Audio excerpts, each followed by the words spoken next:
Принц and Нищий, The Prince and the Pauper, Mark Twain. Chapter 6. Tom meets the king. The expression stern, выражение суровое.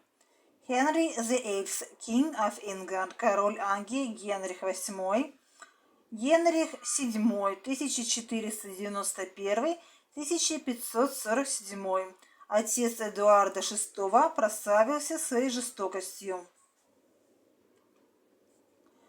Soon Tom found himself in a big apartment of the palace, and the door closed behind him.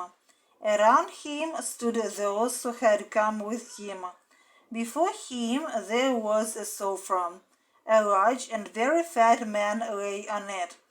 The expression of his white face was stern. His large head was very grey. One of his legs had a pillow under it. It was clear he was very ill. This invalid was Henry VIII, King of England. There was silence in the apartment. Then the man said, "How are you now, my Lord Edward, my prince?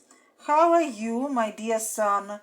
Why are you making sad the king your father, who loves you so much? I know you were not well. Do you feel better now? Tell me you are better."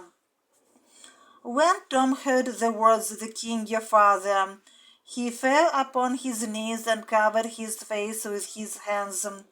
"Are you the king? Then I'm lost. I thought the news was false. Now I see it was not," said the man. "Come up to your poor father, child. You are not well, I can see it now."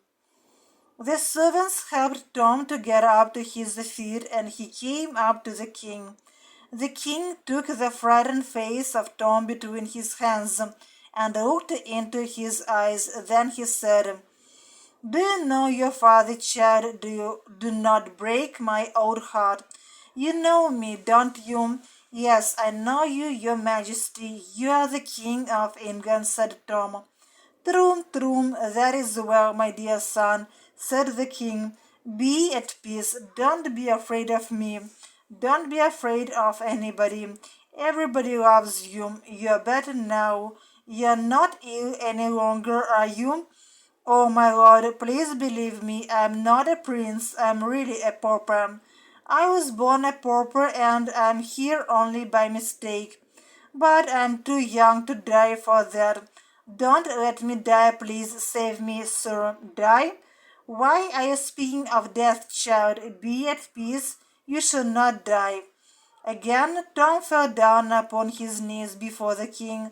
"Oh, thank you, your majesty," he said.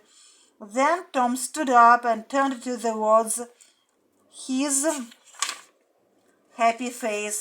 "Have you heard it? I shall not die. The king has said it." There was silence. Everybody bowed, but nobody said a word. Tom turned to the king and said, "May I go now?" "Oh, yes," said the king. "You may go if you wish. But where do you want to go?" "I want to go home, your majesty." Tom answered, "I want to go back to Awful Court. I was born there. My mother and my sisters live there. Please, sir, may I go there?"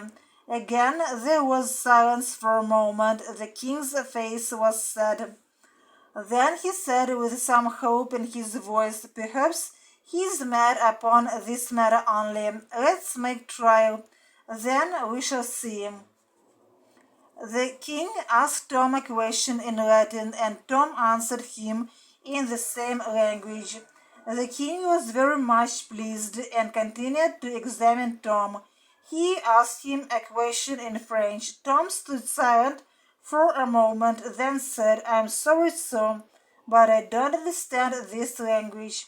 The king fell back upon his sofa. He was sad and worried. "It's nothing, child," he said. "Come here and put your poor head upon your father's heart. Be at peace. You will soon be well, I tell you. You will be well again." Then the king turned to his lords. "Listen, all of you. My son is mad, that is true. But it will not be for long. He has studied too much. That is why he became mad. So, no books and no teachers for him now. Perhaps he is mad upon this matter only. Let's make trial. Может быть, он помешался только на одной этой мысли. Давайте испытуем его. That is why. Вот почему. Let him rest. Let him go in for sports. Let him have a good time. He raised himself a little higher and continued. Those who will talk about his illness are the enemies of England. They will die, remember it. Mad or no mad, he is the Prince of Wales, and soon he will be the King of England. Then the king turned to Tom and said, Kiss me, my dear son, and don't be afraid of anything.